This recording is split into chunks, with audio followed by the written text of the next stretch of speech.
They said she had a choice, but the moment her mother's hand loosened, clutching the coins instead, justice had already left town, leaving her to face a fate more chilling than any gallows.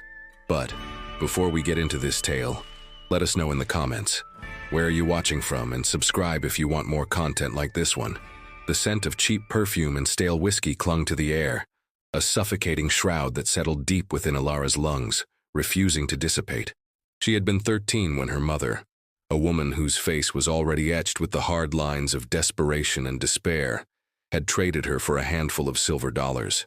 It wasn't a formal transaction, no signed papers or grand pronouncements, merely a silent, terrifying handover in the back alley behind the gilded cage, a place whose opulent name mocked the grim reality it housed.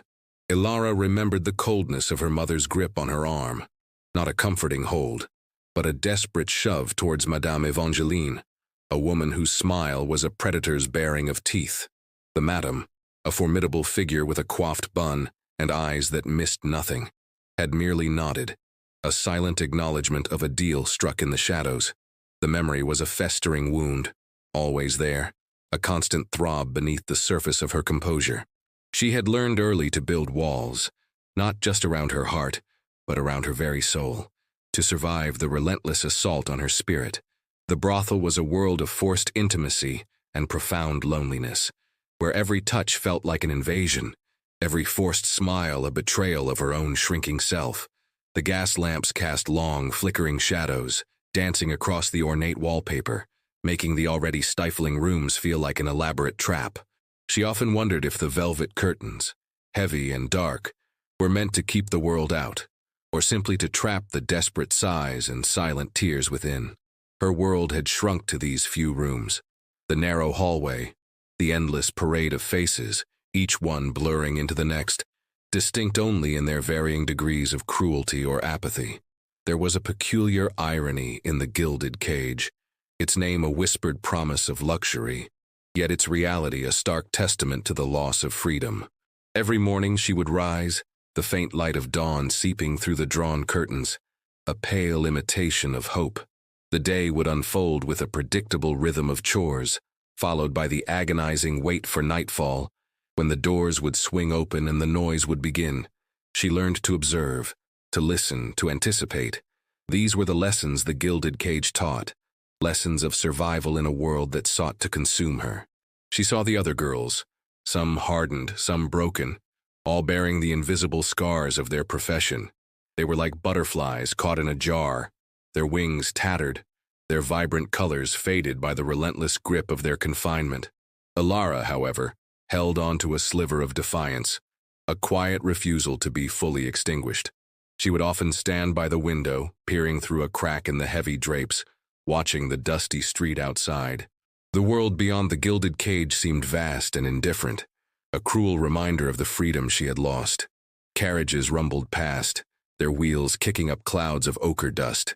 Men on horseback rode by, their faces weathered by the sun and wind, their lives a stark contrast to her own stifled existence. She imagined herself amongst them, free, unburdened by the weight of her past. But the glass pane, cold and unyielding against her fingertips, served as a stark barrier, a constant reminder of her entrapment. The madam's voice, sharp as broken glass, would often cut through her reverie, pulling her back to the grim reality. "Ilara, stop dreaming and earn your keep." The words were a brand, searing themselves onto her skin, leaving a phantom pain that lingered long after they were spoken. She had learned not to flinch, not to show emotion. A stoic mask was her greatest defense, a shield against the endless torrent of humiliation and degradation. Her silence was a fortress, her stillness a silent protest. Even as her body performed the expected duties, her mind remained a separate entity, a place of quiet rebellion where she could still claim ownership of her thoughts. The constant drone of conversation, the clinking of glasses, the raucous laughter, it all formed a dissonant symphony of her undoing. Yet, amidst the cacophony, she listened for the faint whispers of the world outside, fragments of news, rumors of distant towns, stories of men who lived by their own rules.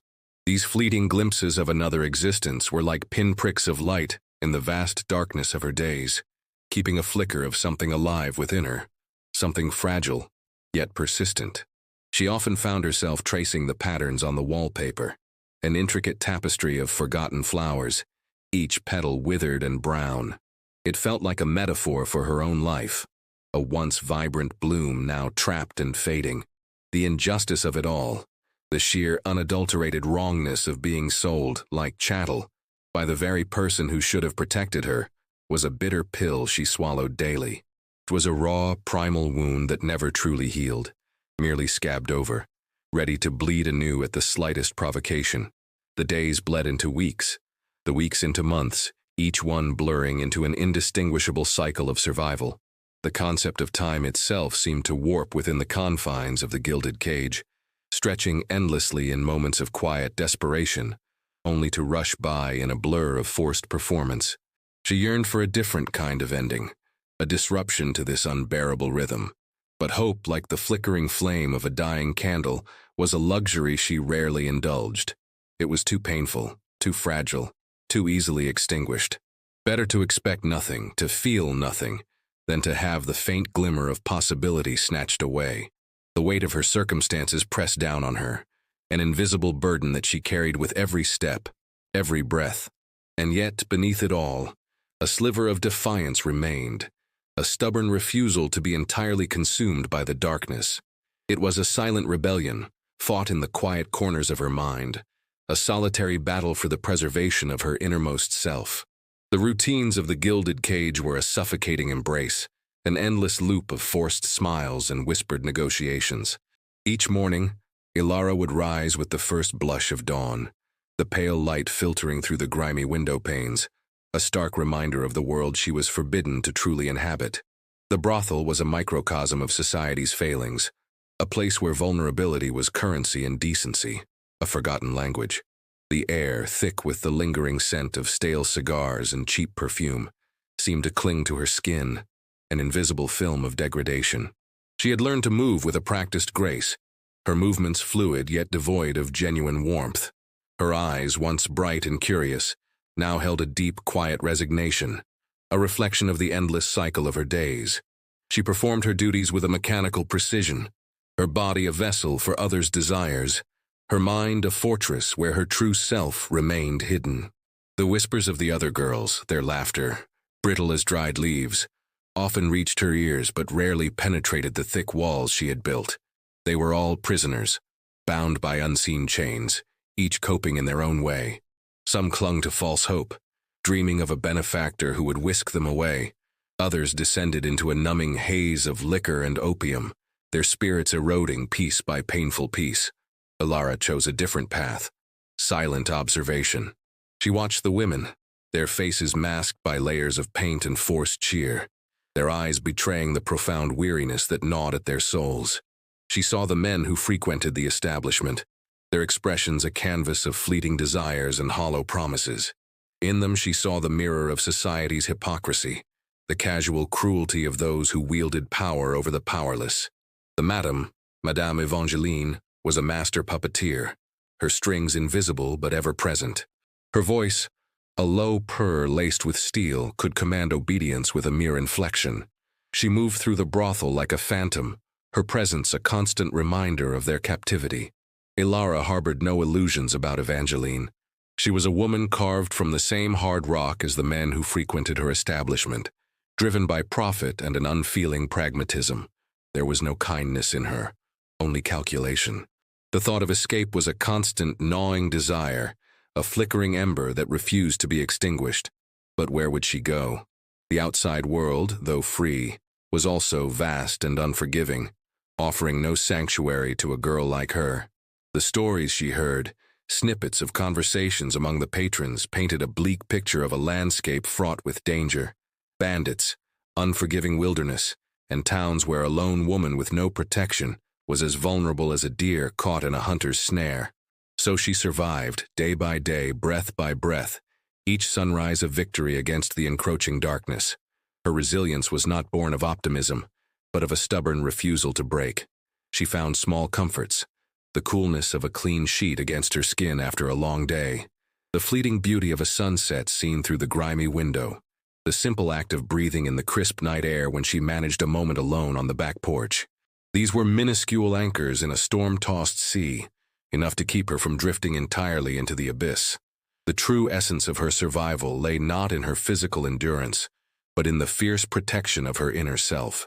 She refused to let the degradation penetrate her core. She imagined her spirit as a small, flickering flame, carefully shielded from the harsh winds that constantly threatened to extinguish it. It was a lonely battle, fought in the silent chambers of her mind, a rebellion against the forces that sought to strip her of her humanity. There was a constant rhythm to the brothel, a slow, grinding mechanism that wore away at the spirit. The clinking of glasses, the murmur of voices, the occasional burst of raucous laughter, it all formed a dissonant symphony that underscored her isolation.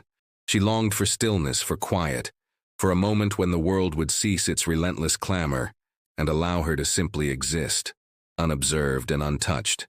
But such moments were rare, fleeting glimpses of a peace that always seemed just beyond her reach. She often wondered about the life she might have had her mother not made that fateful choice. A life of simple joys, perhaps, of freedom to walk under the open sky without the weight of shame clinging to her like a shroud. These thoughts were dangerous, leading down paths of bitterness and despair, so she quickly learned to rein them in, to push them back into the dark corners of her mind where they could not fester. The only future she could conceive was one of endless repetition, a grim echo of her present. Yet sometimes, in the quietest hours of the night, when the brothel finally fell silent and the only sounds were the creaking of the old building and the distant howl of a coyote, a desperate longing would stir within her, a longing for something undefined, something just beyond the horizon, a chance to reclaim the self that had been stolen. This longing, fragile as a spider's silk, was the closest she came to hope. It was a testament to the stubborn resilience of the human spirit, a refusal to completely surrender to the crushing weight of circumstance. The gilded cage, for all its oppressive beauty, could not fully imprison the yearning for a different life, a life where her soul could finally breathe. It was a slow, arduous journey, this fight for her own sanity, a silent war waged against the overwhelming forces that sought to strip her bare. She was a survivor, not by choice but by necessity, her existence a stark testament to the unforgiving nature of a world that offered little mercy to the vulnerable.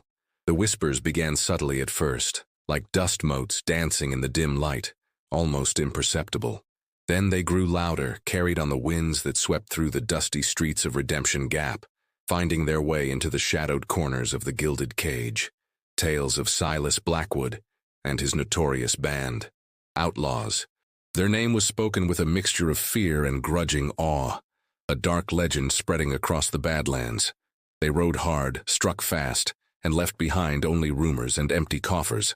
But what truly distinguished them, what made the whispers carry a dangerous edge, was their reputation for brutal efficiency and a code of honor that was as capricious as it was fiercely enforced. They didn't prey on the poor, it was said, only on those who had more than they deserved, or those who crossed them. They were ghosts, appearing from the shimmering heat of the desert, disappearing just as swiftly into the vast, indifferent landscape. Ilara listened to these tales, her ears attuned to every scrap of information that drifted through the brothel's doors. The patrons, their tongues loosened by liquor, would recount exaggerated exploits, painting Silas as a demonic figure or, surprisingly often, as a dark hero who defied the corrupt laws of the land. She found herself drawn to these fragmented narratives, not out of admiration, but out of a morbid curiosity. This outlaw, this Silas Blackwood, represented a world utterly removed from her own, a world of unfettered movement, of danger, yes, but also of a wild, untamed freedom that she could only dream of. One sweltering afternoon, a moment etched itself into her memory with the sharp precision of a freshly cut scar. She was sweeping the porch, a chore she usually loathed, when a ripple went through the street. People scurried indoors, doors slammed shut, windows were hastily veiled. Then, the rhythmic thud of hooves on parched earth. A small group of riders, cloaked in dust, emerged from the shimmering haze. At their head, a lone figure on a black stallion. His hat was pulled low, shadowing his face, but Alara felt the weight of his presence even from a distance. He was a force, an undeniable power that commanded the space around him. He didn't look towards the gilded cage, his gaze fixed on some distant point, yet his very existence seemed to challenge the stifling air within its walls. She saw the gleam of metal at his hip, the set of his broad shoulders, the way he held himself with an almost casual authority. It was Silas Blackwood. The whisper had echoed through the street before her mind could even consciously register the name. He was gone as quickly as he appeared, swallowed by the heat haze, leaving only a lingering impression of untamed wilderness and raw, unapologetic power. The encounter, brief and unacknowledged on his part, resonated deeply within Alara. He was a symbol of everything she was not, free, dangerous, master of his own destiny. Yet a part of her wondered about the cost of that freedom. Did it come with a constant fear, a perpetual looking over one's shoulder? The brothel, for all its misery, offered a strange kind of twisted security. A known evil was often less terrifying than the vast unknown, but the known evil had become an unbearable weight, a slow strangulation of her spirit. She was weary of the confinement, the endless indignities. The image of Silas Blackwood, a fleeting glimpse of a different existence, sparked a tiny, almost imperceptible ember of desperate longing within her. She knew he was a dangerous man, a killer, a thief. Yet there was an undeniable allure in the sheer audacity of his existence. He took what he wanted. He lived by his own code. It was a stark contrast to her own life, where everything had been taken from her, where she lived by the rules imposed by others. The air inside the gilded cage felt heavier than ever after that sighting. The walls seemed to press in closer. The madam's laughter, usually a grating sound, now seemed like the cackle of a witch, mocking her entrapment. Alara found herself dreaming of open spaces, of wind in her hair, of anything but the stifling confines of her present reality. She would often find herself by the window, not just sweeping now, but simply staring out, a silent prayer forming in her heart for a disruption, a cataclysm, anything to break the relentless monotony of her suffering. She knew it was a dangerous wish, inviting chaos into an already precarious existence, but the alternative, a life lived out within these four walls until her spirit withered and died, was a far more terrifying prospect. The thought of Silas Blackwood, the outlaw, became a recurring motif in her quiet moments. Not as a savior, for she had learned long ago that saviors existed only in children's stories, but as a force of disruption, a chaotic element that might, just might, shatter the confines of her gilded prison. She understood the inherent danger, the very real possibility that such a force could crush her completely. Yet, the longing for a different kind of ending, even a violent one, gnawed at her. The whispers of the outlaw's name had planted a seed of desperate hope, a fragile, dangerous sprout in the desolate landscape of her soul. The tension in the air, the collective fear and fascination surrounding the Blackwood gang, felt like a premonition. Something was shifting. The old order felt brittle, ready to crack. Alara, ever the observer, felt it too. A faint tremor beneath her feet, a subtle change in the prevailing wind. She didn't know what it meant, or what form it would take, but she knew with an instinct born of harsh survival that the calm before the storm was drawing to a close. The storm arrived not with thunder, but with a sudden, chilling silence that descended upon Redemption Gap. It was a quiet Tuesday evening, the kind where the dust usually settled and the town hummed with the predictable rhythm of twilight. But this night, the hum was replaced by an eerie absence of sound, the air thick with unspoken apprehension. Alara felt it first, a prickle of unease that crawled up her spine, even before the pounding on the gilded cage's door began. It wasn't the usual boisterous knock of a drunken patron, but a series of blunt, authoritative blows that vibrated through the very foundations of the old building. Madame Evangeline, usually a woman of iron nerves, paused, her hand hovering over a decanter of brandy. Her eyes, normally shrewd and calculating, held a flicker of genuine fear. The girls froze, their forced smiles dissolving into masks of apprehension. The pounding grew louder, more insistent, echoing through the silence like a death knell. Then, a voice, deep and resonant, cut through the wood of the door itself. "Open up, Evangeline, we know you're in there." It was Silas Blackwood. Ilara's breath hitched. The name, whispered with such a mixture of dread and grudging respect in the saloons and general stores, was now a tangible, terrifying presence on their doorstep. The madam, her face now pale and drawn, finally barked at one of the younger girls.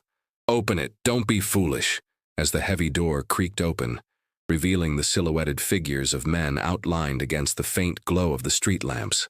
The immediate sense of chaos was overwhelming. They were not merely a few riders. It was a small army, their faces grim, their movements precise. Silas Blackwood stood at the forefront, a dark silhouette against the pale light, his presence dominating the entire street. He stepped inside, his spurs clinking softly on the polished floorboards. He was taller than Ilara had imagined, broader in the shoulders, his movements economical, almost predatory. His face, partially obscured by the brim of his hat, was a landscape of harsh angles and unyielding lines. His eyes, when they finally settled on Madame Evangeline, were like chips of flint, cold, unblinking, utterly devoid of mercy. "Evangeline," his voice was low, a gravelly murmur that nonetheless commanded attention. "You have something of mine." The madam's composure, usually unshakable, wavered. "I assure you, Mr. Blackwood, I have nothing that belongs to you. This is a respectable establishment." Her voice trembled, a pathetic attempt at defiance. Silas merely chuckled, a low, humorless sound that sent a shiver down Ilara's spine. "Respectable? Don't make me laugh, madam. You traffic in misery, and one of your commodities, it turns out, is meant for me." His gaze swept over the women gathered in the opulent parlor, lingering for a fraction of a second on Ilara. It wasn't a look of desire, or even recognition, but something akin to cold assessment. It was as if she was merely an object in a transaction, a piece of property he had come to collect. The realization that she was the commodity hit Ilara with the force of a physical blow. Her heart hammered against her ribs, a frantic bird trapped in a cage. But even amidst the terror, a strange, desperate thought surfaced. Could this be it? The disruption she had silently prayed for. A dangerous, uncertain path, but a path nonetheless. "Who are you talking about?" Evangeline stammered, her voice thin. Silas took a step closer, his shadow engulfing the madam. "The girl. The one who was sold to you by her own mother. Ilara." The direct address sent a jolt through Ilara's entire being. He knew her name. He knew her history.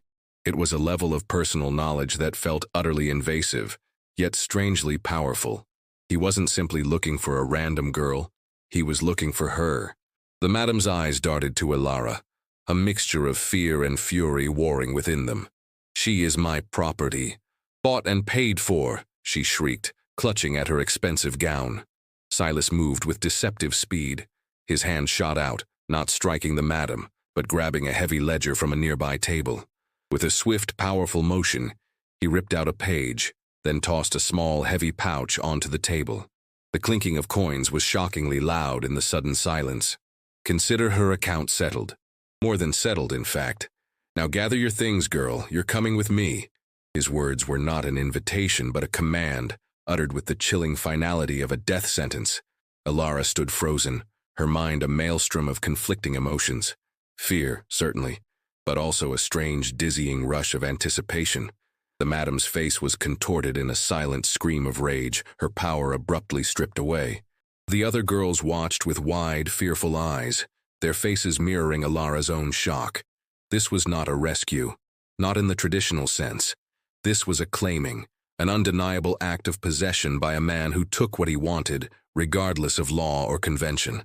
Ilara felt a peculiar surge of something akin to morbid fascination.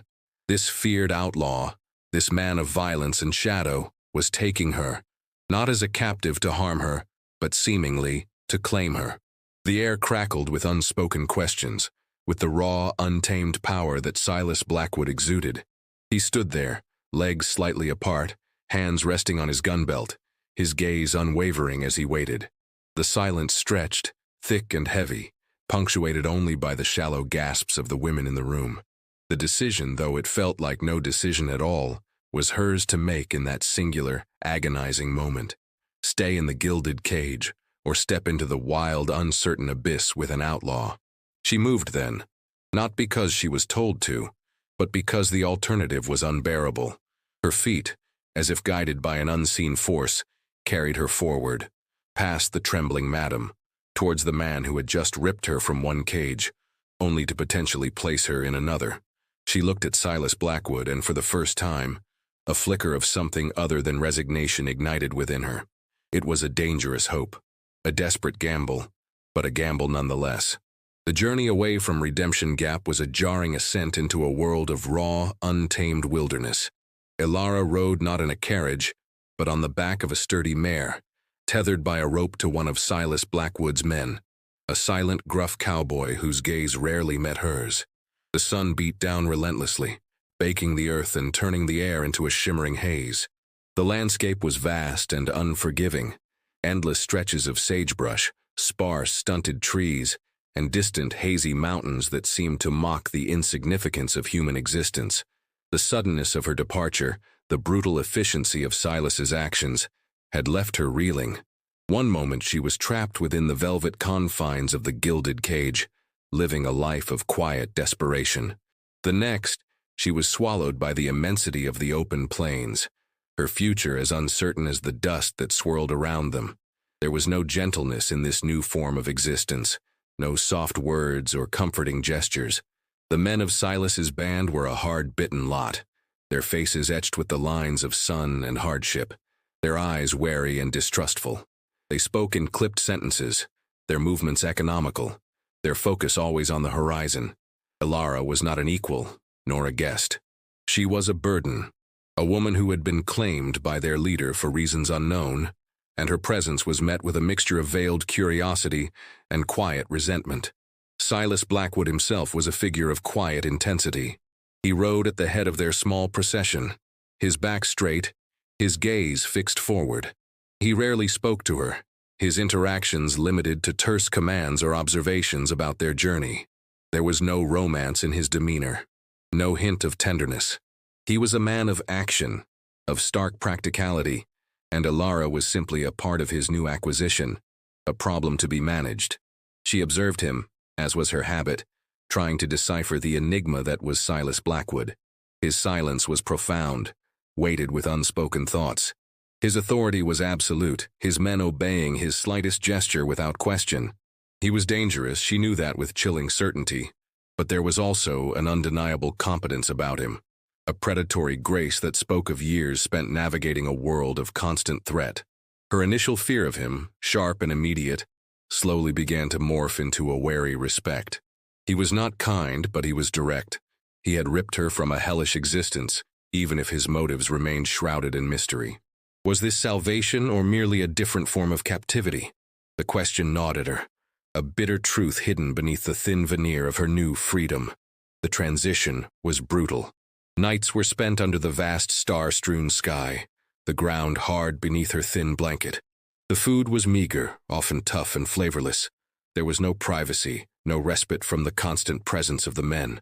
She learned to sleep lightly, her senses alert to every rustle of the wind, every distant howl of a coyote. She adapted as she always had by retreating further into herself, her emotions carefully locked away. My mother's face, etched with a peculiar mix of shame and relief, flashed across her mind. That day, so long ago, when the scent of her mother's cheap lavender perfume mingled with the acrid stench of poverty. "It's for the best, Ilara," she had whispered, her voice barely audible, avoiding her daughter's desperate gaze. The memory was a shard of glass in her heart, endlessly twisting, a constant reminder of the betrayal that had set her on this path. Was this what best looked like? Trading one prison for another, even if this one was boundless? The memory was a stark contrast to her current reality.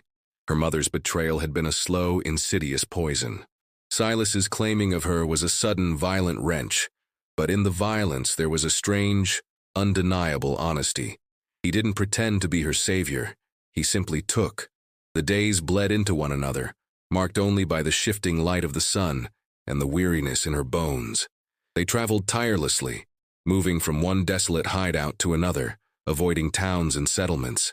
Ilara learned to read the signs of the wild, the way the wind shifted, the cry of a distant hawk, the tracks left by unseen creatures. She was becoming a part of this harsh landscape, molded by its unforgiving demands. Her body, once accustomed to the soft comforts of the brothel, began to harden, her muscles aching but growing stronger. She learned to mend clothes, to start a fire, to ration water. Survival was a relentless teacher, and Ilara, a diligent student. Yet the question of why Silas had chosen her remained unanswered. It hung in the air between them, unspoken, a heavy weight that pressed down on her every waking moment. Was it a whim? A twisted sense of chivalry? Or was there a deeper, more sinister motive? The ambiguity was a constant torment, keeping her on edge, never allowing her to truly relax into this new, precarious existence. She was no longer a commodity for fleeting pleasures, but she was still a possession, claimed and kept for purposes yet unknown. The vastness of the landscape, the endless horizon, seemed to stretch before her, mirroring the boundless uncertainty of her future. She was free from the four walls of the gilded cage, yes, but now she was a prisoner of the open sky, bound by the unspoken rules of an outlaw's life. The irony was a bitter taste on her tongue. Her mother had sold her for a handful of silver. Silas had claimed her for what? The answer remained elusive, a dangerous mystery unfolding under the relentless sun. The days with Silas's band settled into a rhythm, one defined by constant movement, vigilance, and the stark demands of survival. Ilara observed Silas Blackwood with a relentless, almost desperate intensity, searching for clues, for any fissure in his hardened exterior that might reveal his true nature. He remained an enigma, a man carved from the rugged landscape they traversed. His commands were few but absolute, his gaze unwavering, and his silences were profound, echoing with unspoken thoughts. She saw him interact with his men, a fierce loyalty, a brutal pragmatism. He was not a tyrant, but a leader whose authority was born of competence and an unyielding will. There were no false pleasantries, no empty boasts. He simply was. He was a man of action, his existence defined by the raw necessities of the frontier. Ilara noticed the way he cared for his horse, the gentle hand he used, a contrast to the swift, decisive way he handled his weapons. She saw him share his meager rations with a less fortunate member of his gang, a silent gesture that belied his fearsome reputation. These fleeting glimpses, like cracks in a stone wall, hinted at something beneath the hardened surface. Not kindness, perhaps, but a complex code of his own, a twisted morality forged in the crucible of a lawless land. One evening, camped by a small trickling creek, the air still heavy with the day's heat, Ilara found herself alone, tending a small fire. Silas approached, his footsteps quiet on the dry earth. He sat opposite her, his silhouette framed by the flickering flames, a silent, imposing presence. He didn't speak immediately, simply watched the fire, his face unreadable in the dancing light. The silence stretched, thick and uncomfortable, yet strangely profound. Then his voice, low and gravelly, broke the quiet. "You never asked why." It wasn't a question, but a statement, an observation of her relentless quietude. Ilara looked at him, her gaze steady. "What would be the point?" she replied, her voice soft, devoid of emotion. Would the answer change anything? A faint, almost imperceptible shift in his expression. Perhaps. Curiosity is a weakness in this world, and complacency is a death sentence, she countered, her voice gaining a surprising edge. Silas's eyes met hers, and for a fleeting moment, she saw something flicker within their depths, a flicker of understanding, perhaps even a grudging respect. "You survived," he said, his voice flat. "That makes you different." He didn't elaborate, and Ilara didn't press, but the words hung in the air, a tacit acknowledgement of her resilience, a recognition that she was not merely a helpless victim. It was the closest he had come to offering a compliment or a reason. The conversation ended there as abruptly as it began, leaving Ilara to ponder the implications of his sparse words. His recognition of her survival, of her difference, resonated deeply. Was a stark contrast to the way she had been perceived at the gilded cage, where she was merely a body, an object. With Silas, she was a survivor, a witness to her own endurance. She saw him watching her sometimes, a fleeting glance, a silent assessment. She didn't know what he saw or what he thought, but she felt the weight of his gaze, a quiet acknowledgement of her presence, her stark reality. Slowly, imperceptibly, the nature of their relationship began to shift. It wasn't a blossoming romance or even a friendship. It was a peculiar alliance, forged in the crucible of necessity and mutual unspoken understanding. He was her protector in this harsh world, and she, perhaps, was a peculiar kind of witness to his own complex existence. She began to find a strange, unsettling freedom in this outlaw life. The constant threat was undeniable, but it was an external threat, one they faced together. There was no insidious, soul-sucking degradation of the gilded cage. Here, her body was her own, her dignity, what little remained, fiercely guarded. She learned to ride better, her hands calloused, her legs strong. She learned to identify edible plants, to track game, to distinguish the sound of a distant rider from the whisper of the wind. She was no longer just a survivor. She was becoming a participant. The wildness of the land seeped into her, tempering her, honing her senses. One particular day, a scout returned with grim news. A rival gang, the Red Vipers, notorious for their ruthlessness, were encroaching on their territory, pushing their way towards a lucrative trade route Silas had long controlled. A tense silence descended upon the camp. This was not a minor skirmish, but a direct challenge, a threat to their very existence. Ilara saw the way Silas's jaw tightened, the cold glint in his eyes. This was the world he inhabited, a brutal dance of power and survival, and she was now inextricably a part of it. The unspoken tension thickened, a palpable current running through the camp. The air crackled with a silent anticipation of conflict. Ilara felt a tremor of fear, but it was different from the fear she had known in the brothel. This was a fear born of tangible danger, a fear that sharpened her senses rather than dulling them. It was a fear that could be fought, that could be faced. And in that realization, a strange, grim determination took root within her.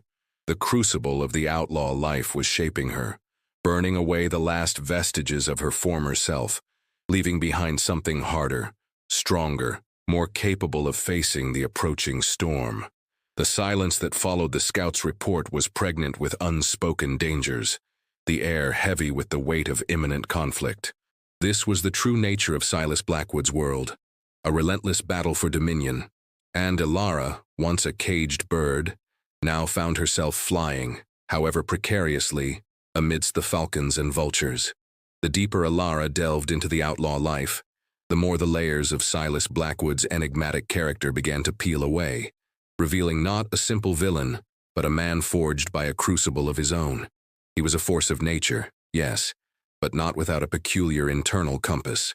She saw him once sitting alone by the fire, meticulously cleaning his revolver. His hands, though rough and scarred, moved with a surprising delicacy, an almost reverent attention to the cold steel. There was a quiet intensity in his gaze, a focus that suggested a mind constantly evaluating, constantly calculating. She often wondered what ghosts haunted his own nights, what unseen burdens he carried beneath the stoic mask he presented to the world. He was a man of few words, but his actions spoke volumes. When one of his younger men, barely more than a boy, fell ill with a fever, Silas, despite his gruff exterior, spent hours tending to him, fetching water, pressing cool cloths to his forehead. It was a flicker of unexpected humanity, a stark contradiction to the brutal reputation he cultivated.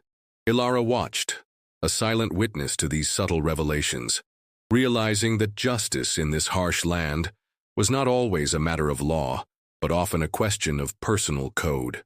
One blustery afternoon, they sought shelter in a crumbling, abandoned cabin, its timbers groaning under the weight of years.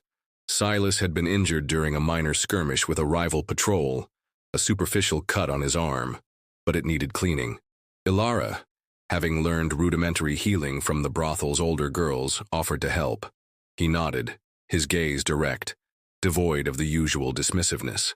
As she cleaned the wound, her fingers surprisingly steady, the intimacy of the moment was jarring. The air was thick with the scent of antiseptic and dust. Her hand brushed against his skin, warm and calloused. He didn't flinch, his eyes fixed on some distant point beyond the broken window. The memory of her mother's hands, thin and trembling, pushing her towards Madame Evangeline, replayed in her mind. Not a touch of comfort, but one of desperate surrender. A betrayal that cut deeper than any physical wound. This moment with Silas was different. It was born of necessity, of shared vulnerability in a dangerous world. It was not gentle, but it was honest. In that shared space, amidst the silence, Ilara felt a subtle shift in the unspoken dynamic between them. It was not affection, not yet, but a deepening of that strange alliance, a recognition of mutual reliance. He had seen her at her lowest, had plucked her from the depths. Now she saw him, not as an untouchable force, but as a man who bled, who felt pain, who carried his own scars, visible and invisible. He was no hero, no white knight. He was an outlaw, a survivalist, driven by his own set of rules. And in his own way, he was honoring a peculiar sort of pact with her. He had claimed her, and in claiming her he took on a responsibility. It wasn't a promise of everlasting care, but a pledge of protection in the treacherous world they now inhabited. He was protecting her from the external dangers, the lawmen, the rival gangs, the harshness of the land, and perhaps even from herself. The days were long, filled with riding, setting up camp, standing watch. The nights were vast, illuminated by 1,000,000 indifferent stars. Ilara found herself growing stronger, physically and emotionally. The constant exposure to danger, the necessity of vigilance, had stripped away the last vestiges of her youthful naivety, leaving behind a core of tempered steel.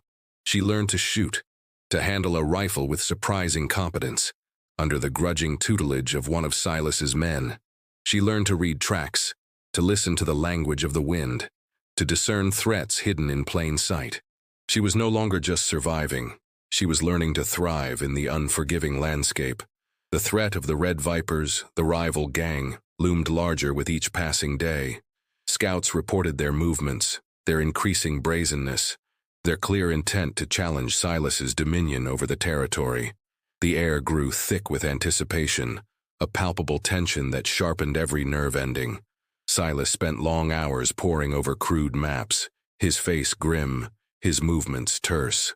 He spoke little, but his silence was heavy with strategic thought.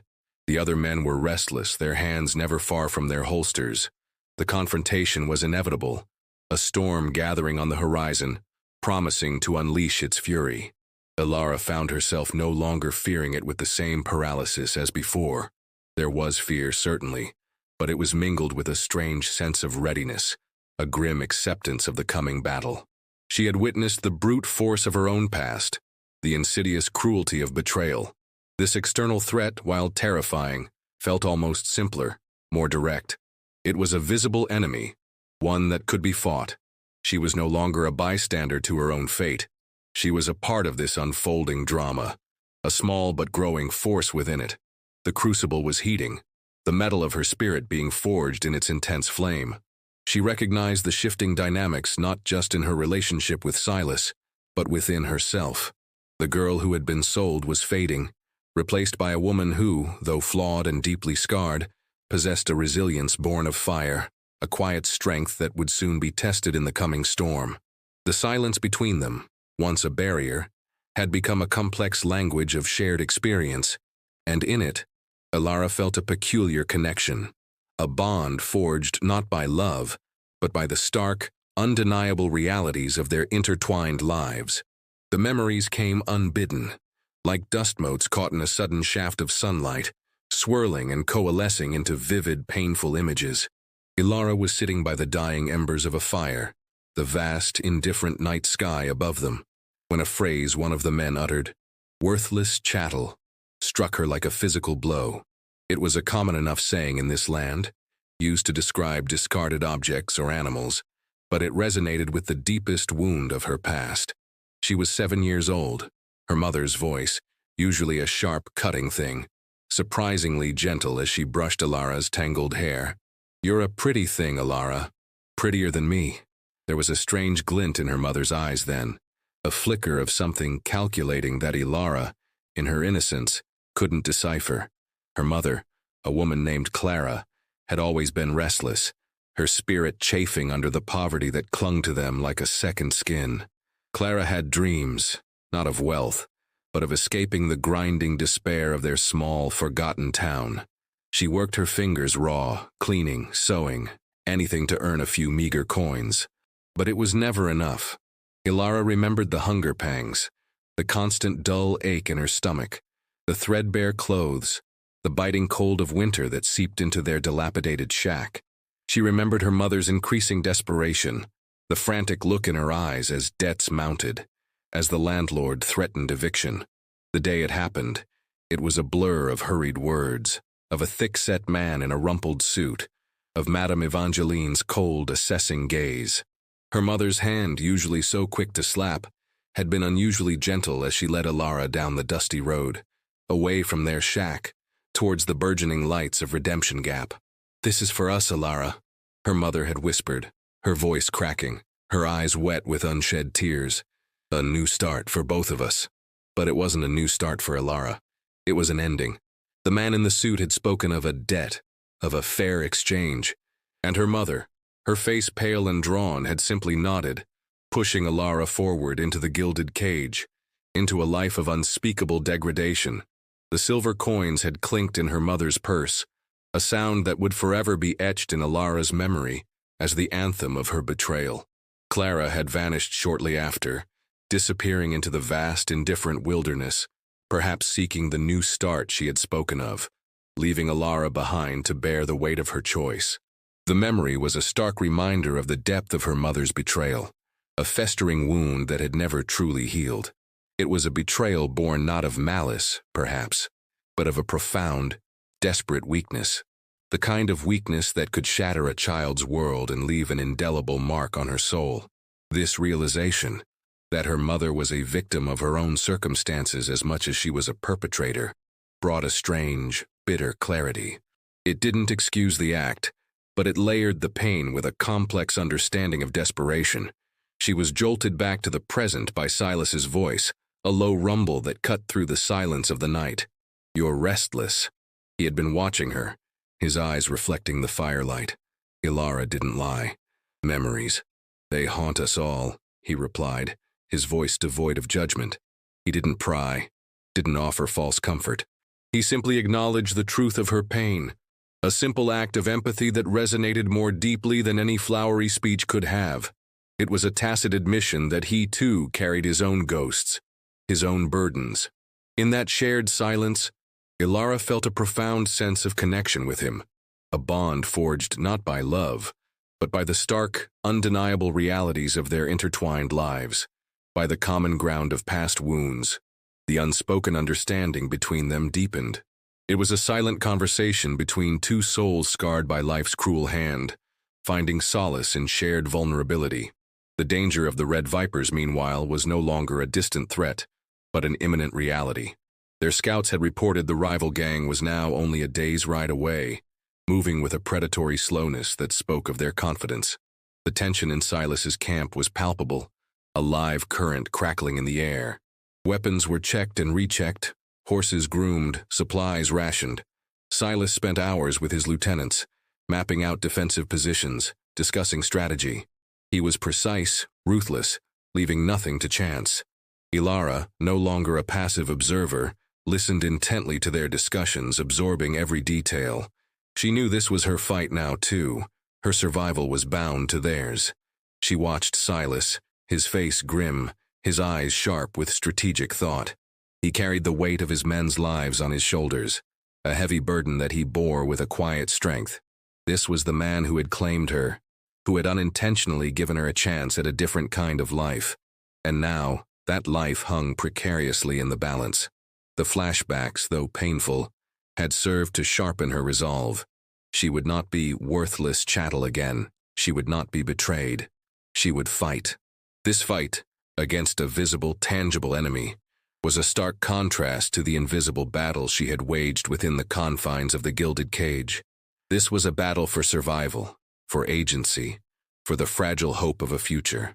And in that grim determination, Ilara felt a strange sense of purpose, a fierce refusal to surrender. The past had shaped her, but it would not define her end. The impending conflict was not just about territory or gold. It was about the very nature of existence in this unforgiving world. and Alara, standing on the precipice, was ready to face it. The dawn broke with a chill that seemed to seep into the very bones, a stark contrast to the usual oppressive heat. The air crackled with anticipation, thick with the scent of damp earth and the nervous energy of men preparing for battle.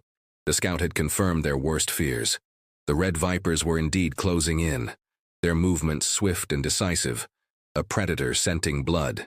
Silas's chosen battleground was a narrow canyon, a natural choke point that would force the vipers into a confined space, neutralizing their superior numbers.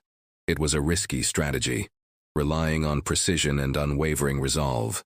Alara stood with the other men, her hand gripping the worn stock of the rifle Silas had reluctantly given her. He hadn't asked her to fight, merely stated that she would need to defend herself. But Alara knew, instinctively, that her fight was inextricably linked to theirs. Her heart hammered against her ribs, a frantic drumbeat of fear and something else, a strange, grim determination. She would not be a helpless victim again. She would not be a mere spectator to her own fate. Silas moved amongst his men, his presence a quiet anchor in the rising tide of tension. He spoke few words, his commands crisp and clear, his gaze meeting each man's, a silent demand for unwavering loyalty. His face was a mask of granite, unreadable, yet his very stillness projected an immense, formidable strength. He was a man carved from the harsh reality of this land, accustomed to fighting for every breath, every inch of ground. As the first distant sounds of approaching horses reached them, a faint rumble, then the unmistakable clatter of hooves on rock, a profound silence descended upon the canyon. It was the silence before the storm, before the chaos, a moment suspended between peace and utter devastation. Alara took a deep breath, the cold air burning her lungs. She remembered the suffocating silence of the gilded cage, a silence filled with unspoken degradation. This silence was different. This was charged with danger, yes, but also with a primal energy, a sense of control over her own destiny, however precarious. The red vipers emerged from the dusty horizon, a dark wave cresting over the canyon edge.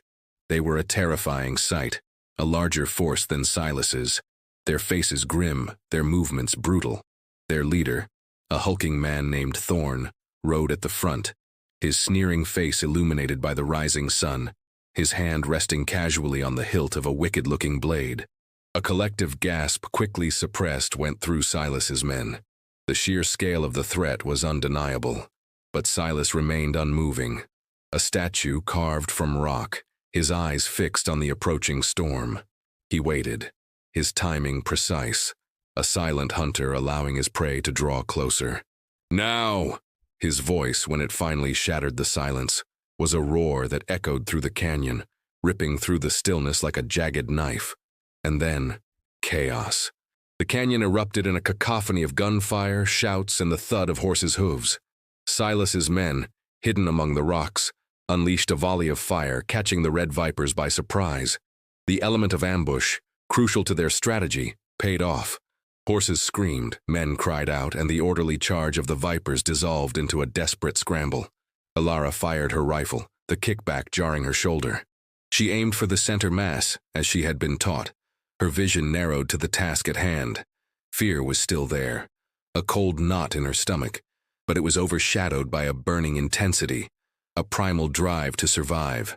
She saw Silas, a blur of motion, riding into the thick of the fray, his two revolvers spitting fire, his movements fluid and deadly. He was a whirlwind of controlled violence, an embodiment of the wild, untamed power that defined him. He was protecting his own, relentlessly, brutally.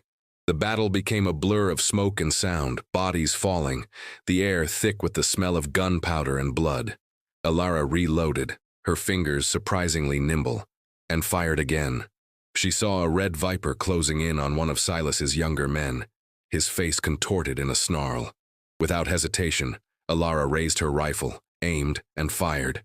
The man stumbled, fell, his attack thwarted. A flash of surprise, quickly replaced by grim satisfaction, flickered across the younger man's face as he caught her eye. It was a small victory, but a potent one.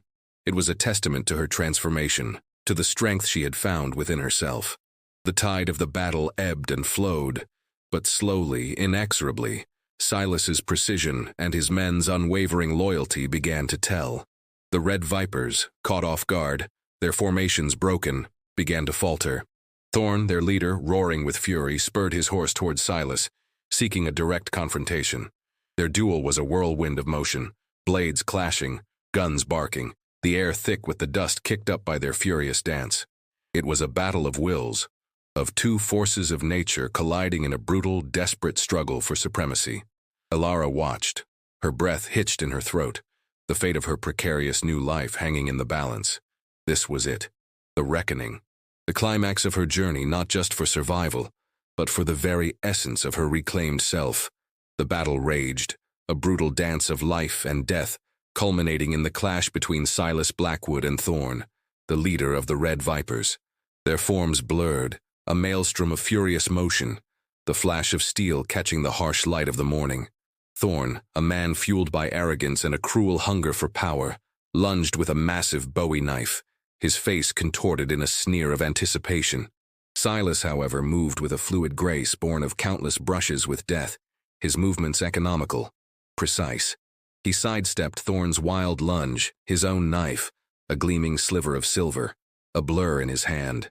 A guttural roar escaped Thorn's lips as Silas's blade found its mark, a swift, decisive cut across his arm, sending the Bowie knife clattering to the dust. The momentum shifted. Silas pressed his advantage not with brute force, but with a cold, calculated efficiency that spoke of years honed in the wild. He was a predator, Thorn merely his prey. The other Vipers, seeing their leader wounded and faltering, began to break formation. Their confidence shattered. The battle turned into a rout, the air filled with the desperate cries of retreat, the thundering hooves of fleeing horses. The remaining Vipers scattered like frightened quail, disappearing into the dust-laden distance. Silas stood over Thorn, his face grim, his breathing even. The Viper leader, wounded and broken, lay writhing on the ground, his eyes wide with fear and a dawning comprehension of his utter defeat. There was no mercy in Silas's gaze, only a stark, unwavering judgment. He raised his revolver, the metallic click echoing through the suddenly quiet canyon. A single shot. Then silence, profound and absolute, broken only by the ragged breaths of Silas's men. The battle was over. The aftermath was a brutal panorama. Fallen men, scattered weapons, the acrid smell of gunpowder clinging to the air. Silas moved amongst his men, assessing injuries, giving terse orders. He was not triumphant, merely efficient. The cost of victory was never cheap in this land. Ilara watched him, her own rifle still clutched in her trembling hands. Her body ached, her ears rang, but her mind was remarkably clear. She had faced death, had fought for her own survival, and had emerged unbroken. A young man, the one she had saved earlier, approached her, his face streaked with dirt and awe. "You saved my hide, ma'am," he mumbled, his voice thick with gratitude. Ilara merely nodded, a grim acknowledgement. She wasn't seeking praise, she was merely surviving. Her gaze found Silas, his back turned as he gave instructions. He was no hero, not in the traditional sense, but he was a force of protection, a strange, uncompromising guardian in a world devoid of true sanctuary. He had, in his own brutal way, given her a chance at a different kind of life, one forged in the crucible of hardship, but also one where she could fight for herself. Later, as the sun began its descent, painting the canyon walls in hues of fiery orange and purple, Ilara found herself alone again, watching the embers of a new fire. Silas approached, his steps silent as ever. He sat beside her, closer than he usually did, his shoulders almost brushing hers. The comfortable silence between them had deepened, enriched by the shared crucible of battle. "You fought well," he said, his voice low, a quiet acknowledgement. It was not a compliment, but a statement of fact, a recognition of her courage. Ilara looked at him, her eyes meeting his. For the first time she saw a flicker of something raw and exposed in his gaze, a hint of the burden he carried, the constant fight for his existence. "I had no choice," she replied, her voice soft, yet firm. "I wouldn't be a victim again." A faint, almost imperceptible nod from Silas. No, you wouldn't. In that moment, a profound shift occurred.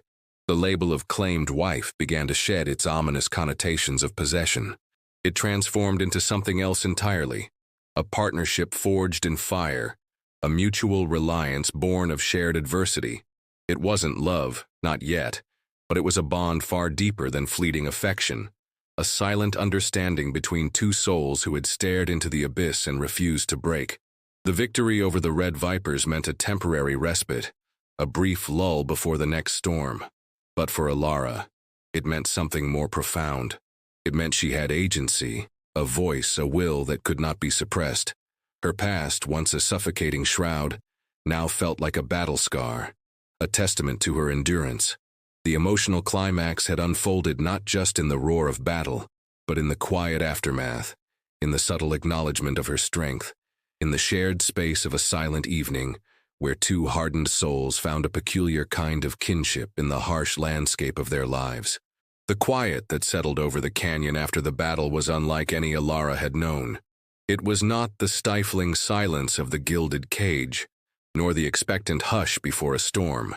This was the profound stillness of exhaustion, of survival, a quiet laden with the weight of raw emotion and the lingering scent of gunpowder. The last vestiges of the Red Vipers had vanished, leaving behind only the stark evidence of their defeat. Silas's men, weary but triumphant, began the arduous task of securing the area. Their movements slow, almost ritualistic. Alara, too, felt the deep ache in her muscles, the tremor in her hands. But beneath the physical weariness, there was a profound sense of clarity, a quiet certainty that had taken root within her. She was no longer merely a survivor. She was a participant in her own life, a force to be reckoned with. She found herself at the edge of the canyon, watching the last sliver of the sun dip below the horizon, painting the sky in fiery hues of orange and bruised purple. The vastness of the land stretched before her, no longer a symbol of her limitless uncertainty, but a testament to the endless possibilities that lay ahead, however dangerous. Her past, the bitter memory of her mother's betrayal, the suffocating indignity of the brothel, had once been a heavy chain binding her to despair. Now it felt like a scar, a testament to her endurance, a stark reminder of how far she had come. The girl who had been sold was gone, replaced by a woman tempered by fire, her spirit forged in the crucible of hardship. Silas Blackwood approached, his footsteps silent on the rocky ground. He didn't sit but stood beside her, his gaze also fixed on the vanishing sun. The silence between them was not awkward but profound, a language of shared experience that transcended words. There was no need for declarations, no false promises. Their bond was forged in the stark reality of their lives, in the shared peril, in the unspoken respect that had grown between them. "We ride on tomorrow," Silas said, his voice low, breaking the silence. "North, away from this territory, we'll find new ground." It wasn't a question, but a statement of their path forward. Alara nodded, a sense of quiet acceptance settling over her. Her future, once dictated by others, was now intertwined with his, a strange, unconventional partnership forged in the heart of the wild. He was an outlaw, a man of violence and shadows, but he was also a man of his word, a protector in a world that offered little mercy. She had come to understand that justice in this land was rarely found in courthouses or law books. It was found in the strength of one's own hand, in the fierce loyalty of unexpected allies, and in the resilience of the human spirit. The irony of her situation was not lost on her. Her mother had sold her into a gilded cage, a place of false promises and profound degradation. Silas Blackwood, the outlaw, had claimed her, ripping her from one form of captivity only to bind her to his own dangerous existence. Yet, in his unconventional act of claiming her, he had inadvertently set her free, free from the insidious rot of the brothel, free to fight for her own life, free to reclaim her sense of self. The wife he had claimed was not a subservient possession, but a partner in survival, a woman who stood on equal, albeit dangerous footing. She was a woman who had found her voice not through shouting, but through quiet defiance and unwavering strength. The open loops of her past, the questions of her mother's fate, of a different life remained, but they no longer held the same power over her. They were threads in the tapestry of her past, not chains binding her to it. Hope, once a fleeting, dangerous illusion, now felt grounded, tangible. It was not the naive hope of a child dreaming of a fairy tale ending, but the hard-won hope of a survivor who knew the true cost of peace, the constant vigilance required to maintain it. It was a hopeful resolution, not in the traditional sense, but in the profound acceptance of her present and the quiet strength she now possessed. The sun finally dipped below the horizon, plunging the canyon into the deep purple of twilight. The stars, countless and indifferent, began to prickle the vast expanse of the sky. Ilara looked at Silas, his silhouette stark against the fading light, and then back at the boundless expanse before them. The journey ahead was unknown, fraught with dangers, but it was their journey. And in that shared uncertainty, in that silent understanding, lay the profound, enduring truth of their peculiar alliance. It was a story not of rescue, but of reclamation, a testament to the power of resilience, the complex nature of human connection, and the unexpected paths to a different kind of freedom in a world that had tried to break her. She was not a victim, not anymore. She was Ilara, a woman who had been sold, claimed, and ultimately found her own way, her own strange kind of belonging, under the vast, unforgiving sky. The wind, now a gentle whisper, carried the scent of sagebrush and distant dust, a promise of new horizons, of battles fought and survived, and a future, however uncertain, that was finally her own.